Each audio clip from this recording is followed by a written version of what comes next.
Yeah, I think one day I might invent like a heavy metal yoga class where it's just cranked and we just do crazy yoga poses and I might yell at you. I don't know.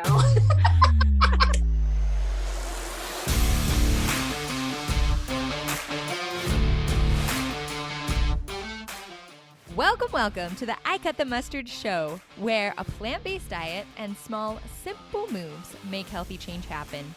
And where we believe that you already have what it takes to slice through any barrier that stands in your way. Shing! You're sharp enough. You cut the mustard. Okay, welcome to the podcast. Today I've got my friend Rachel Raymond, and she works at the YMCA with me. She's the group exercise coordinator, and she's been a fitness instructor for a long time. I'll have to ask you how many years. And then in yoga, she does yoga as well, and she just opened up her own yoga studio not too long ago. So we're going to hear more about that. But just as an introductory story too, I wanted to share how Rachel was the one who interviewed me and did the audition, or did my audition to go to the Y. And it was like the craziest thing that happened. I don't know. It was one of those days. Actually, I think I might have shared it on my podcast before, because it was one of those days where like everything was going wrong. And the first time we set it up, I went to the wrong YMCA, and we're both like waiting for each other at the different YMCAs. And then and then you were nice and you rescheduled. And then my car broke down that morning, the battery died, and all this crazy stuff happened. And then I had brought my stuff so I could just go straight from that. But I forgot my shoes, so I just had some flip-flops or boots or something. So the right before then my time got messed up on my clock or on my car because the battery died. And so then I thought I was almost going to be late. So then I rush over there, and then I realized I didn't have shoes. I was like, I don't know. I'm going to see if there's some in the locker room or something. Anyways, then I realized that I was actually early because my clock was wrong. So then I had to go. Then I bought shoes so that I could come to my audition. It was the craziest thing. But I really loved how you were just like so cool and calm. Like, this is no big deal. Welcome. Just do your thing. And it was such a contrast from my last job, where it was my last job was my first fitness instructor experience. And I was just not very competent, and I felt like I was always trying to prove myself.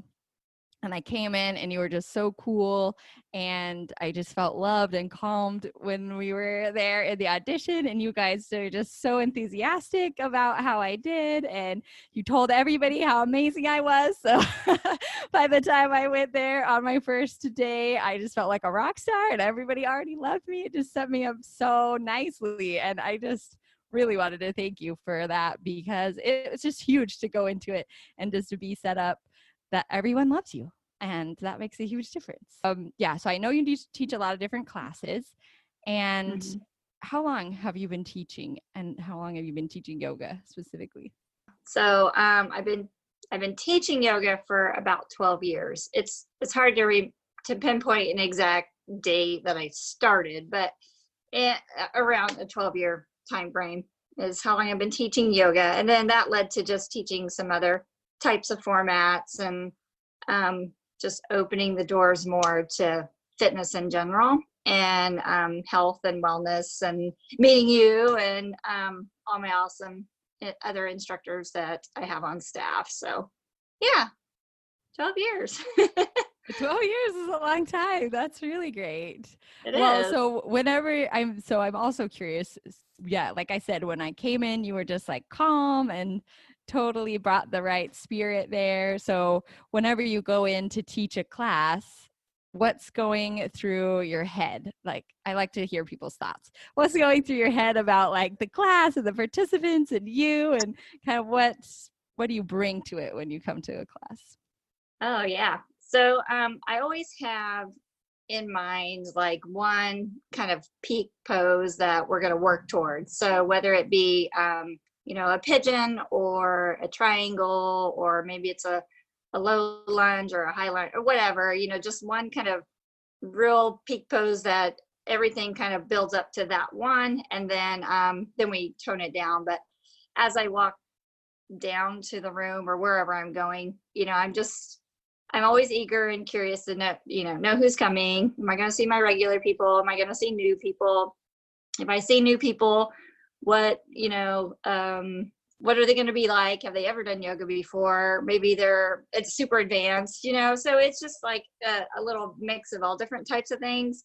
But and this sounds awful, but I never really have a plan except that peak pose. That's it.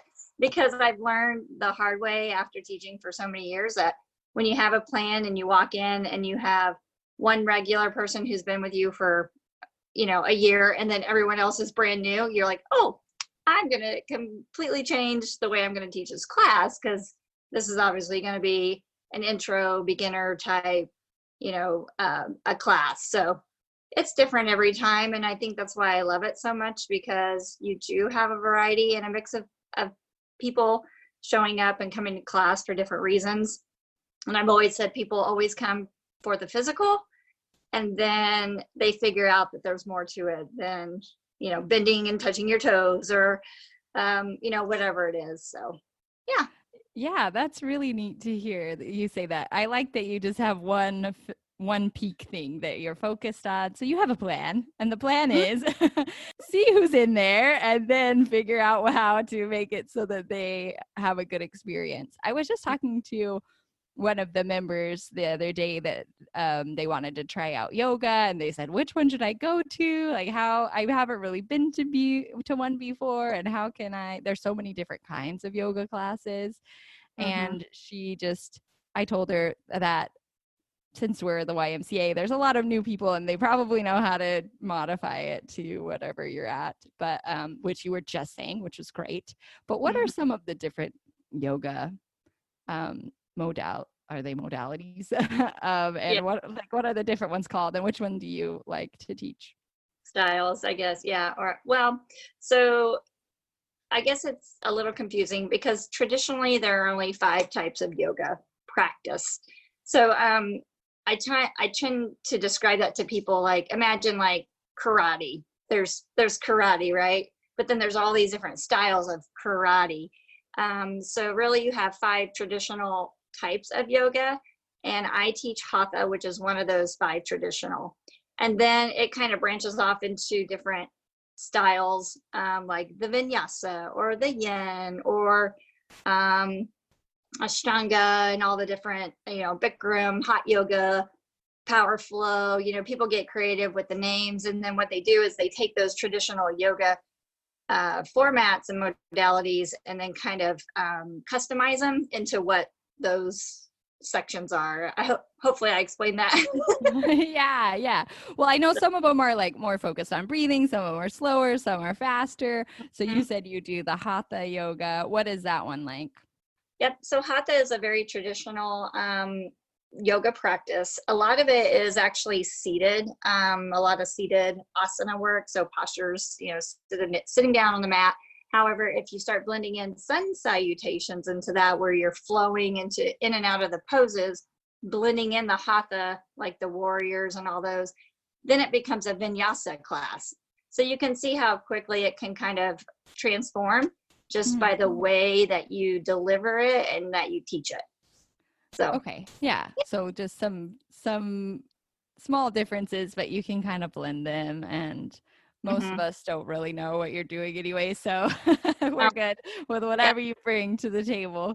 Well, so have you always, so 12 years ago, what happened 12 years ago that made you want to start teaching yoga? Have you always done it, or were your parents yogis, or what's the backstory there?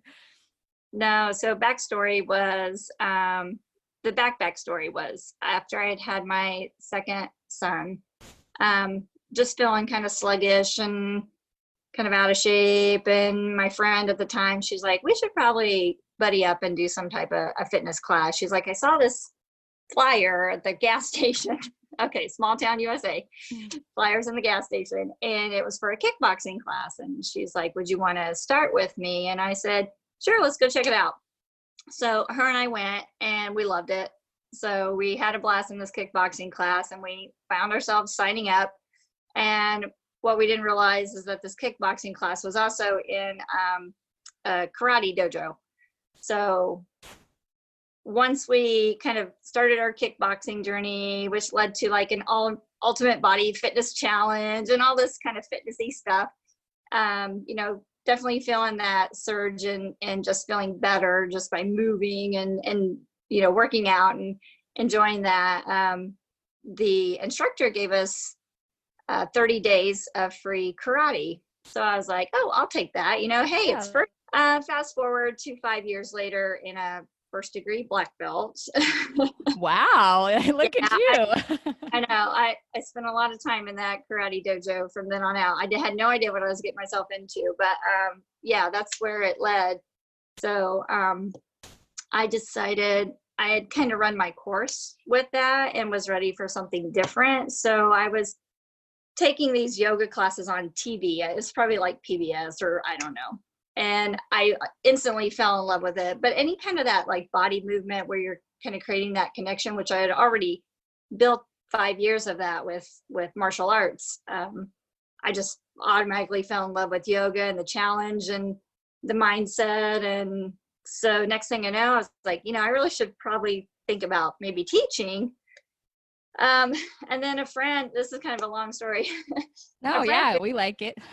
A friend moved back home, and he had already been dabbling in a lot of the different things that I had been. He was into Kung Fu and Muay Thai and kickboxing and Brazilian Jiu-Jitsu and all these different types of mixed martial arts and yoga. So he's like, hey, I'm going to open up a MMA type studio facility. Would you want to teach yoga there? He's like, I'll start you off. I'll kind of show you what I know, and then you can take it from there. He's like, I'm fully confident you're the right fit. Sure, okay, I don't know what I'm doing, but why not? So that started that kind of door to open, and then I realized that I probably was just scratching the surface of a yoga practice and really needed to probably learn more about it, especially the philosophy. And because yoga is a science. There's a lot more to it than just turning your body this way and that way and touching your toes and all this stuff. So I went ahead and took the plunge and did a 200-hour, it was a home study course, a 200-hour teacher certification. It took me 1.5 years because it was at your own pace. And then that's what they encourage, just absorb it as you can into your lifestyle. And so 1.5 years later, I became a yoga teacher, certified 200 hours. So yeah. Yeah, that's a fun story. Yeah, don't feel bad about making it long. No, that's a fun story. I had no idea you were like into martial arts before that. That's really cool. So don't mess with Rachel. Yeah. Right. And then I know those. So with regular fitness instructing, it's just they have a class that you have to take. It's like a course. You have to get certified for fitness instructing. But again, it's at your own pace, and you read some books, you take the test, and then you just go to like 1 day of instructing. But for yoga, it's a lot more intense. Isn't that right? Mm-hmm. Like, what's the difference between the traditional fitness instructing and then the yoga? The 200 hours different also than the 500-hour, right? The teacher training was designed in quarterlies. They only gave you a quarter at a time. So 3 months worth of curriculum. And again, this was self-paced. So they didn't want you to feel overwhelmed, like, oh my gosh, I got to hurry up and get all this stuff done. They wanted you to incorporate and make it a part of your lifestyle, which is also what, as yoga teachers, we try to incorporate to our students, is like, this is a lifestyle. This just isn't a class you just come to every now and then. This is part of you. So they would send us quarterly packages. This big old box would come in the mail, and it was paper, all these papers, a couple different books we had to read chapters out of. There were yoga DVDs and interviews with the spiritual preceptor of the institute that I took the training from, and he had different wonderful CDs of all these great, how to become happier, or just mindfulness and breathing, and how to speak Sanskrit and all this stuff. So that's kind of how the curriculum was delivered.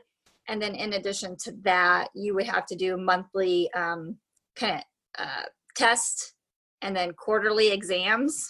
So, I mean, this Wow. is like, Yeah. I felt like I was in yoga college. Yeah, it seems intense. Right. I know. And then we also had to do two and a half day retreats up in Evanston, Illinois.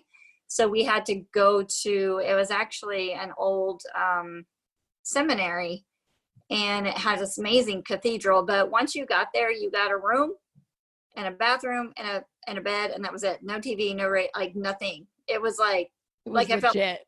yeah, I was like, okay. It really removed you kind of from all that techie stuff, and made you really focus on what you were doing. And I tell you what, doing yoga for 8 hours for 2.5 days is very taxing on the body. So neat and interesting, and you meet other people from different areas of the country, and yeah, just a super, super cool experience. Yeah, that's really neat. So something you really go into knowing that it's going to be like school. It's going to be like a degree in yoga by the time you're done. Yeah. That's really awesome. Well, Yeah. what was your biggest takeaway then of going? I mean, it sounded like, yeah, I said it was legit. It sounded like you had to go and you were in the zone for at least 2.5 days. So yeah, was there one thing that you kind of took away from that, or a big aha? Let's see.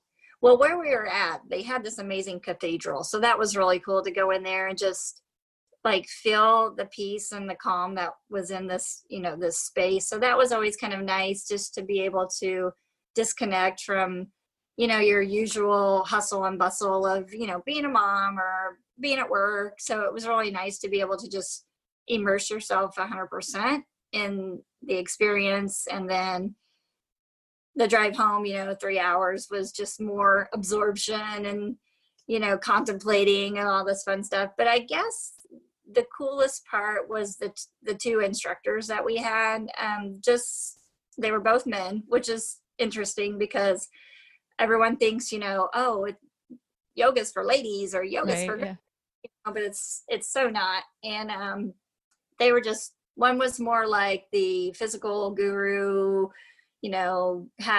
could do all these amazing things with his body. And then the other guy was more the philosophy, delivering all of that type of information. Very, I don't know. It's just, it got to the point. And of course, at graduation, they made me go first.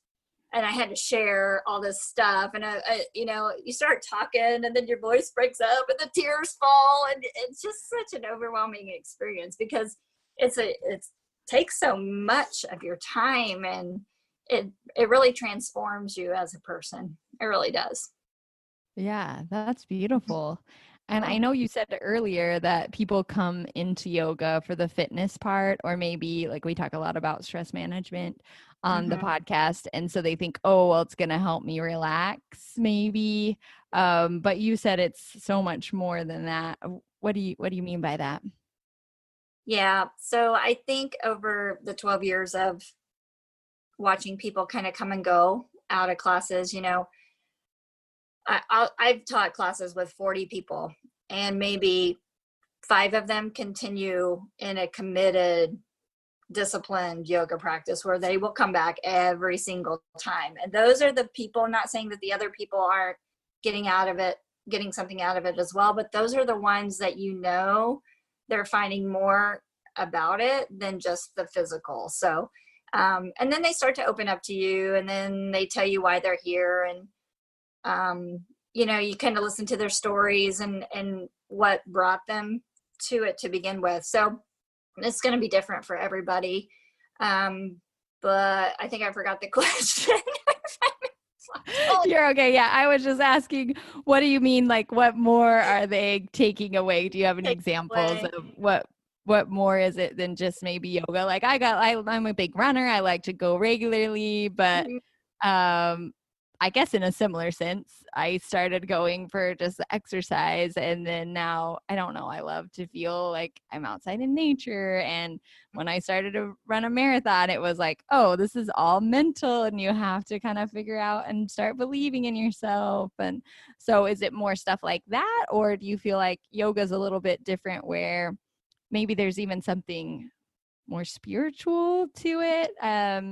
Yeah, it's probably going to be more that self-discovery. So of an awareness of not only your body, but just your emotions. Maybe things that, I tell people like, what are you holding on to? Maybe you don't know right now, but you might figure it out as you move through and reconnect and breathe and stuff like that. So, like I said, it'll be different for everybody. Some people share that with you. Some people don't. Some people cry. Some people run out the door.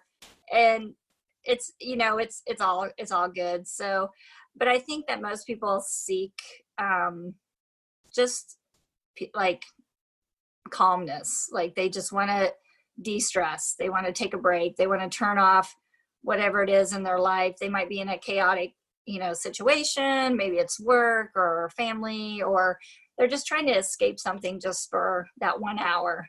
Yeah. Well, and maybe this is getting too personal, but would you mind sharing one experience that you've had just personally where maybe you had gone through a class or you were just doing yoga at home where you felt like you kind of had one of those aha moments? Yeah. Like all the time. But I will share. Probably my biggest one was when my boy's dad and we got our divorce, and the boys were still young at the time. I think they were, 9 and 11. But like yoga for me really kept me grounded and focused on making sure I didn't, lose it or, kind of go down the wrong path, or it just really kept me grounded and moving in the right direction, not only for them, but for myself. Because I think as moms too, we don't always put ourselves at the forefront of care, and we really need to. So it helped me through that transition. And then it also helped me transition when I moved out of my hometown area and I moved to Indianapolis to hopefully pursue opening a yoga studio, which it's finally happening. It just took me a while to get there.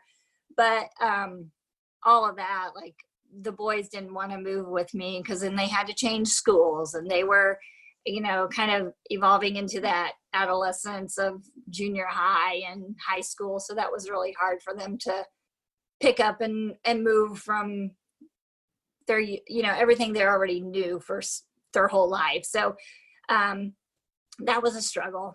That was probably my hardest thing, I guess, that I had to deal with. And yoga was always there for me. So it's I can hear it. It's close to you. It's close to your heart.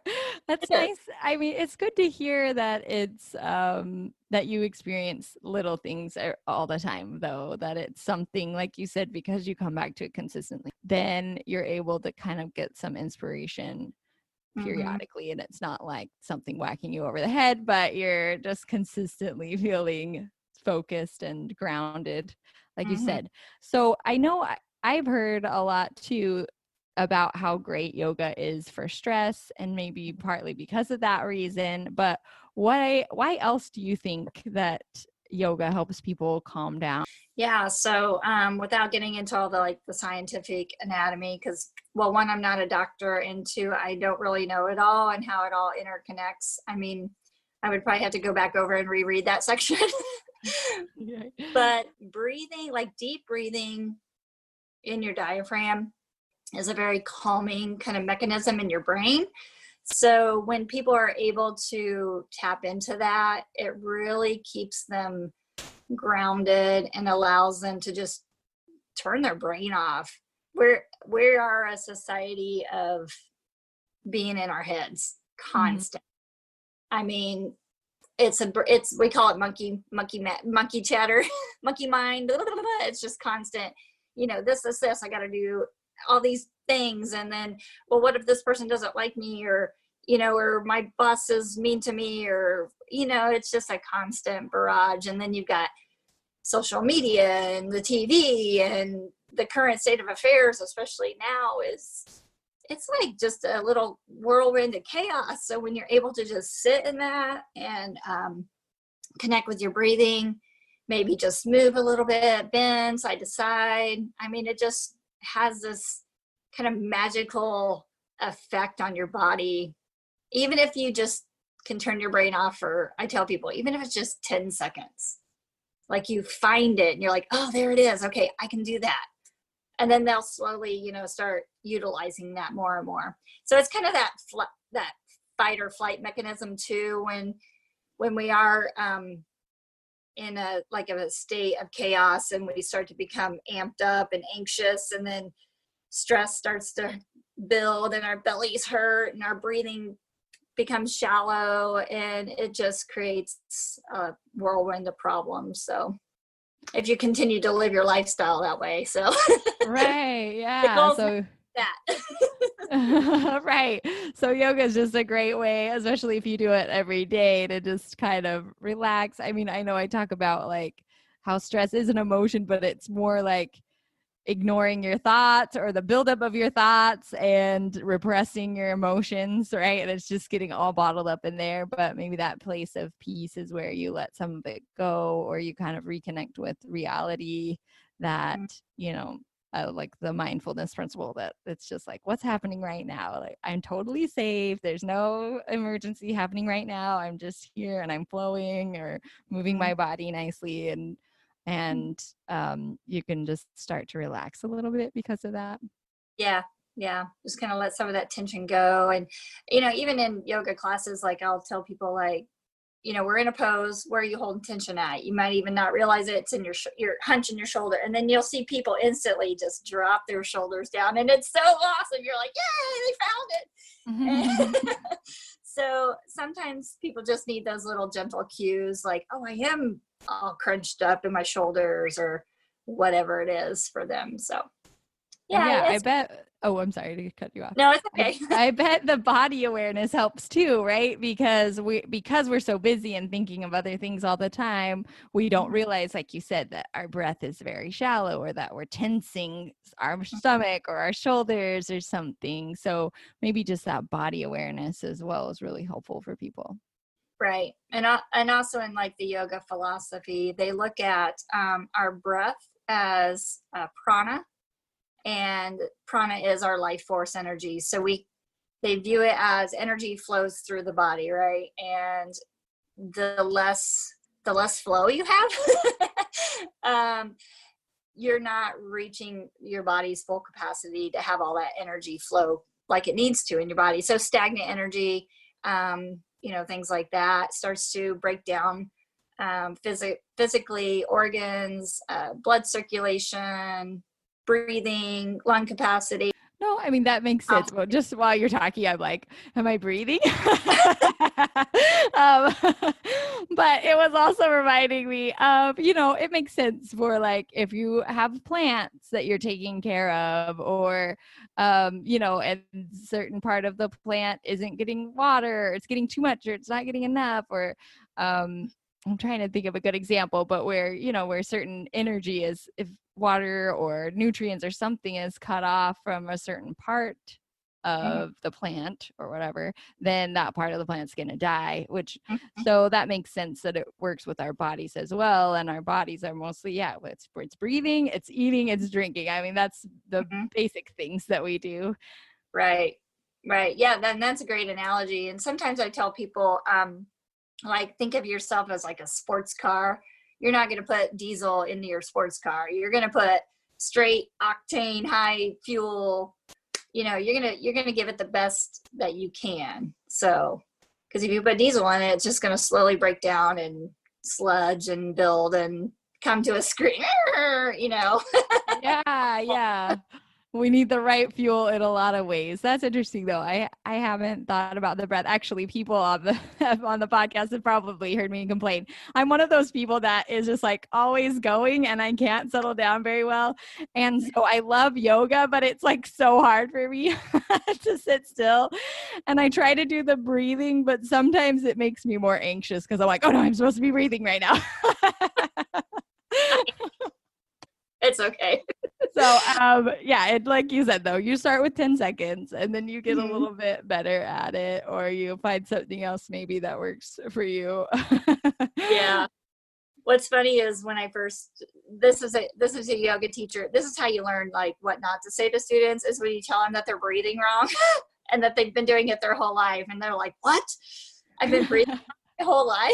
I'm like, yeah, you're breathing in your chest. Well, isn't that where you breathe? Well, no, not really. You breathe in a diaphragm, and they're like, what?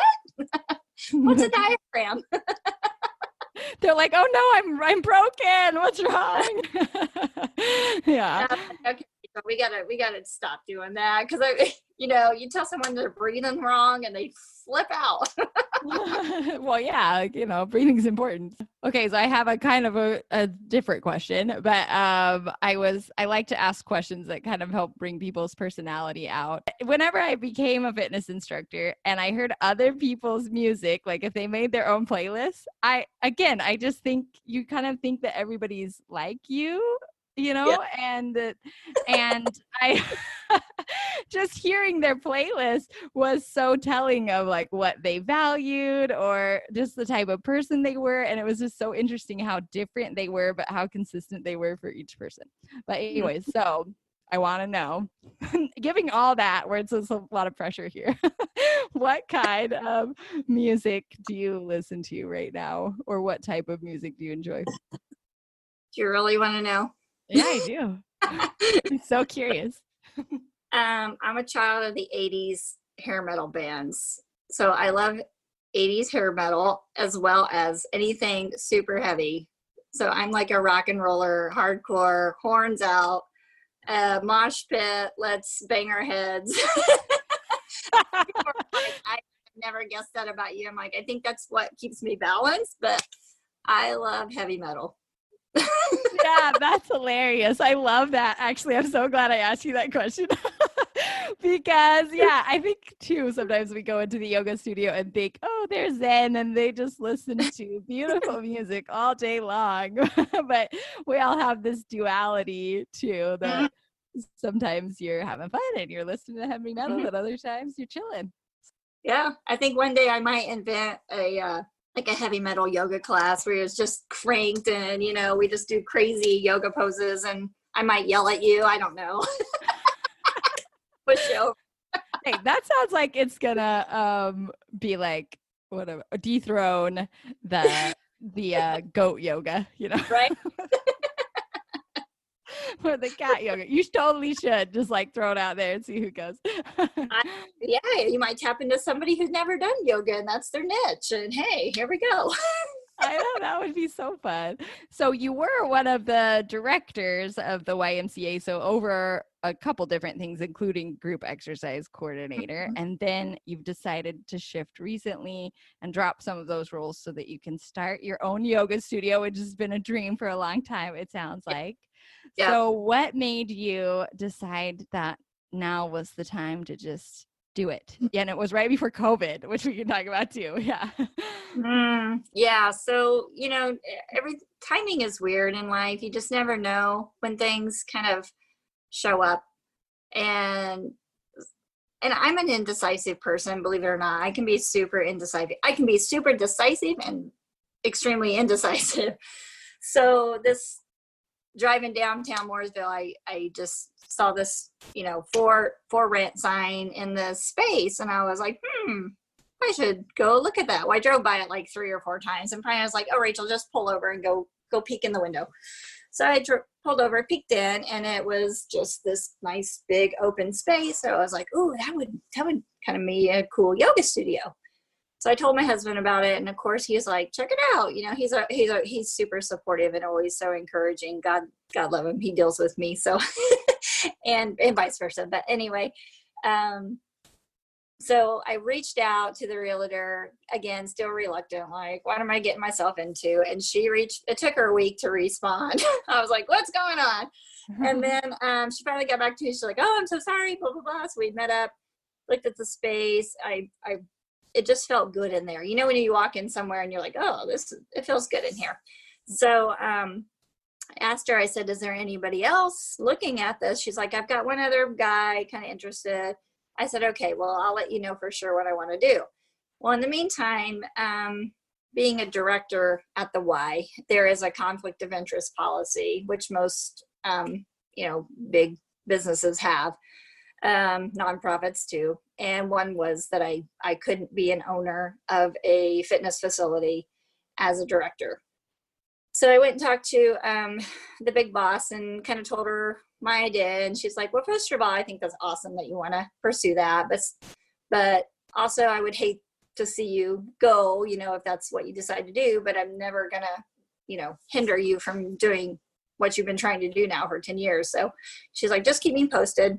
Well, push came to shove, and it was kind of like down to the last minute. And the realtor was like, hey, do you want this space? And I was like, so I had to make a decision. What? Yeah, I know. And it was yes.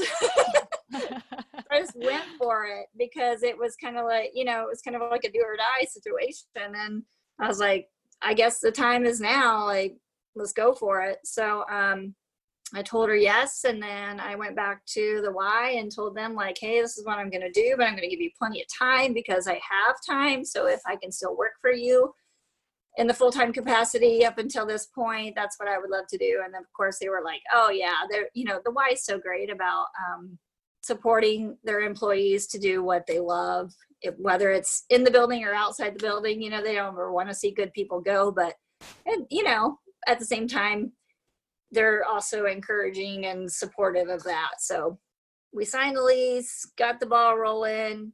COVID happened, tornado happened. Oh, wow. Took a section of the roof off the studio. It was literally raining in the studio. Of course, month of April, it was just horrible rain. Would walk into the studio with just water all over the floor. Wow. Yeah, I mean, I even backed out of my lease. I told the landlord, like, I can't. I think this is a sign the universe is trying to tell me something. Like, I can't do this. And then he came back and like fixed it right away and compensated and went above and beyond to make it right because he knew I was not happy. And fast forward to now, we are almost ready to open the doors. It will open July 6th, so it's a Monday.